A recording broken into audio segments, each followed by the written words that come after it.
Driussi, internado ayer en el Sanatorio Los Arcos, tenía fuertes dolores de cabeza, además de trastornos gastrointestinales. Se hizo estudios con análisis de sangre, le dieron bien, se hizo una tomografía. ¿Por qué se generó una internación, ¿no?, de parte de Driussi, doctor Norberto Debac, teniendo en cuenta que inclusive tampoco era la lista de los jugadores que supuestamente estaban más afectados, ¿no? Quizás habrá recibido mayor concentración, ¿no?, de ese gas mostacero. Indudablemente el diagnóstico que hemos sabido ahora que por Twitter oficial, que es una meningitis viral, sí, diríamos que el gas no tiene nada que ver con esto que le sucedió a él. No tiene nada que ver, una meningitis no es una meningitis tóxica, no existe esto. Al ser una meningitis viral es por un virus, también se llama meningitis aséptica, y es realmente él consulta, como decías vos, por un dolor intenso de cabeza, que realmente la cefalea es muy intensa cuando aparece un cuadro de meningitis o de encefalitis, que es difícil a veces que ceda el dolor. Entonces, bueno, él consultó. Aparentemente tenía trastornos gastrointestinales y bueno, al no ceder esto decidieron la internación. Por supuesto que dentro de los cuadros, que ahora lo podemos aclarar un poquito de la meningitis, los síntomas son el dolor de cabeza, la temperatura y los cuadros gastrointestinales, aparte de que puede haber a veces lesiones dérmicas. Eso es lo que le hizo pensar, digamos, a él que se podía deber, ¿no es cierto?, a ese derrame de ese gas mostacero. Exactamente, claro. Porque bueno, era lo que estaba ahí como antecedente. Pero hay que tener en cuenta algo. ¿Le complica más la situación teniendo meningitis? No, yo creo que lo del tema del gas es un tema ya solucionado para los jugadores de River. Yo creo que no van a tener ningún inconveniente más. Es algo que ya pasó, ya dentro de las 72 horas van a ser, así que no creo que no es el problema. Pero cuando uno hace una historia clínica, es decir, el médico hace una historia clínica y consulta. Usted consulta por tal cosa, ¿qué tiene? Dolor de cabeza, tengo fiebre, muy bien. Y uno pide los antecedentes. ¿Te pasó algo la semana pasada, hace 2 días, hace 3 días? ¿Tuviste un resfrío? Porque tener un resfrío a veces hay afecciones que tienen repercusión a nivel neurológico, a nivel cardíaco, como son las miocarditis, etc. Entonces, si uno se pone a pensar un poquito en la historia, lo que voy a decir es algo que puede uno suponer por una historia clínica. No lo puedo afirmar porque no tenemos datos, pero sí dijeron que era, como dijimos anteriormente, una meningitis viral. Sí. Entonces, él el día lunes se sospechó una papera. Entonces, paperas es una enfermedad viral que ataca la glándula parótida, las glándulas salivales, y como lo conocemos todos, se hincha la parte lateral del cuello, detrás de la mandíbula, puede ser unilateral o bilateral.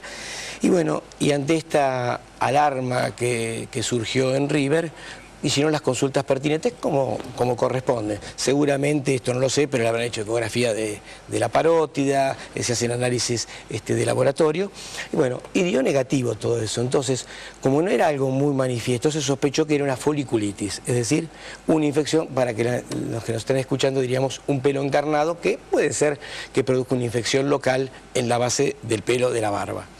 Bueno, entonces preguntando esto, y si él tuvo fiebre, tuvo una inflamación y demás, estamos con un cuadro ahí mínimo pero infeccioso que tuvo. Yo como médico de River, si hubiera sido, podría haber jugado perfectamente como lo hubiera puesto contra Boca, porque no había mayores síntomas. ¿Por qué? Porque como la papera tiene 2 vacunaciones, ¿no? Una se hace al año, otra se hace en la edad escolar. Entonces, algunas personas tienen formas leves, lo que se llaman formas subclínicas de la papera, es decir, y puede pasar desapercibida inclusive por un médico, porque es algo mínimo. ¿Cómo se trata y cuánto tiempo tendrá de recuperación? Ahora, sí. Por el tema de la meningitis va a tener una recuperación entre 30 y 40 días. Claro. Ahora, sabiendo el antecedente que yo te mencionaba anteriormente de la papera, y dicen viral, podría ser que haya tenido una forma muy leve de papera y que el virus de la papera, que es causa, así como puede ser el herpes, como puede ser la varicela, el sarampión, el virus de la papera puede ser el que lo haya afectado. Entonces teníamos una forma leve, subclínica, y puede haber sido el motivo. Ahora, lo que te decía son 30 a 40 días, y esta enfermedad, o llamada también meningitis aséptica, no produce, por suerte, grandes complicaciones y diríamos secuelas neurológicas. Va a estar bien seguramente, y está muy bien atendido en el lugar que está, así que yo creo que esto va a tener una muy buena evolución, ¿no? Bueno, nos alegramos. Aclarado el tema Driussi, ahora pasemos a los otros jugadores de River, ¿no es cierto? Ponzio, Craneviter, Funes Mori, Bangioni, quienes fueron afectados por el derrame de ese gas mostacero, líquido tumbero, de fabricación casera, que ya se dijo, digamos, cuáles son sus componentes, ¿no? Un ají picante, pimienta cayena, que es la que produce ardor y dolor, y después el ácido para que fermente todo eso. Parece hasta muy fácil de hacerlo, ¿no? Sí, sí, yo creo que si uno hace una comparación, diríamos que el gas pimienta que se sospechó en un primer momento, esto es similar. La única diferencia que el gas pimienta tiene sus concentraciones de cada una de las sustancias, ¿no? Pero paraliza también el gas pimienta. Sí, ¿no? En algunos casos sí, porque a veces son combinados. Los gases pimienta puede tener combinación de inclusive de gas lacrimógeno, pero puntualmente hay una sustancia activa que se llama la capsaicina, que es el principio activo que tiene toda esta pimienta roja de cayena que se llama, combinado con un ácido. Como dije anteriormente, la concentración de lo que uno compra habitualmente para poder defenderse es una cosa distinta a esto, que la concentración podría ser mayor. Esta sustancia a nivel de la piel, un ácido que va a ser una irritación, va a poner una reacción que lo hemos visto en la cara de Poncio principalmente, en el cuello lo hemos visto de Quemaduras también de primer y segundo grado, ¿no? Más que nada de primer grado, que fue más que nada que significa la erupción de la piel, no se haya dañado de la primera capa, ¿no es cierto? Es algo muy superficial. Y a nivel del ojo, por supuesto, de los ojos, lo que produce es una irritación, porque es muy inflamatorio. ¿Qué habrá tenido Poncio? ¿Una ceguera momentánea? Sí, porque se agarraba la cabeza. Y yo digo, debe pensar que se va a quedar ciego o tiene esa ceguera momentánea, digamos, de pérdida de visión. Sí, una de las cosas que produce estas drogas es principalmente la ceguera, que se llama una ceguera temporal, que puede variar, puede durar entre 30 y 45 minutos, pero hay casos que también hasta 2 horas puede aparecer, y por supuesto que otras complicaciones que aparecen en el ojo principalmente es a nivel de la córnea. Por eso hablábamos de una queratitis química, ese fue uno de los diagnósticos que se dio, que la córnea, que es el cristal que está transparente, cóncavo, que está delante de nuestros ojos, donde pasa la visión, es como un despulimiento que hay de la córnea y produce una irritación importante, que, como se dijo, 48, 72 horas es el tiempo de recuperación. ¿Podés perder la vista si hay una concentración importante de este gas mostacero? Podría ser, eso habría que consultarlo con un especialista, con un oftalmólogo, pero diría yo que un ácido puede producir una lesión más importante, que podría ser una lesión de córnea. De córnea, sí, que en este caso no pasó, digamos. Parecería que es una queratitis, que es una inflamación de la córnea, nada más, pero que no tiene daño, porque puede también terminar con una úlcera de córnea esto. Claro. Entonces, muchos preguntan, ¿qué es lo que se tenía que hacer? ¿Hospitalizarlos inmediatamente? Yo creo que, en primer lugar, lo que hizo el médico de River, lo que hubiera hecho yo y cualquier médico deportólogo que estamos a cargo de un equipo de fútbol.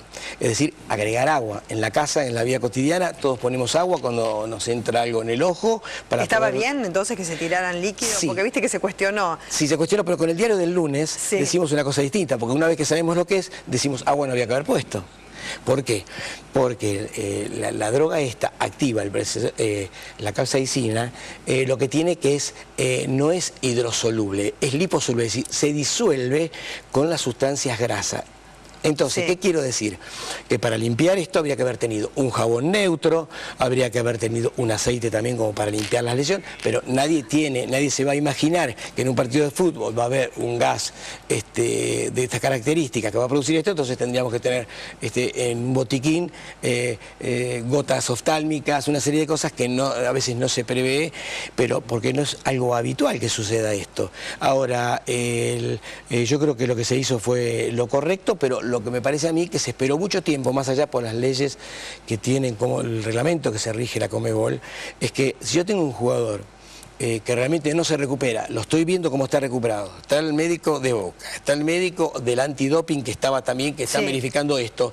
Bueno, si se dice, y el jugador en 15, 20 minutos no se recupera, estamos dejando pasar mucho tiempo en un campo de juego. Se escuchó al árbitro, ¿no es cierto? Herrera dijo, bueno, voy a esperar a ver qué pasa, ¿no es cierto? Como diciendo, voy a ver si los efectos, digamos, que produce lo que se arrojó, se van y entonces pueden seguir jugando. Pero nadie atendió, por ejemplo, a ese shock que produce, que te tiren un gas tóxico, que te agarres la cabeza, que no puedas ver. O sea, también tiene que ver eso en el estado anímico. ¿Por qué se va a jugar con jugadores que no se encuentran en condiciones de poder hacerlo? Uno puede esperar. Más allá de que se vaya a la secuela. Uno, María Belén, puede esperar 10, 15, 20 minutos, 25 minutos, pero hay que resolver el tema. Esto no se resuelve, se terminó el partido. Claro. Es decir, acá había de tomar, parecía que el representante de la Conmebol venía, porque seguramente no se podría comunicar con el presidente a ver qué decisión se iba a tomar, porque esto no es común que haya pasado. Es la primera vez que... Los médicos dan el informe, ¿no es cierto? Ellos no toman decisiones, dan el informe respecto de lo que ven, del cuadro de situación, digamos, del diagnóstico de los jugadores. En base a eso, con todos los elementos que tienen que tomar la decisión. Por supuesto, el médico dice, no se puede seguir porque acá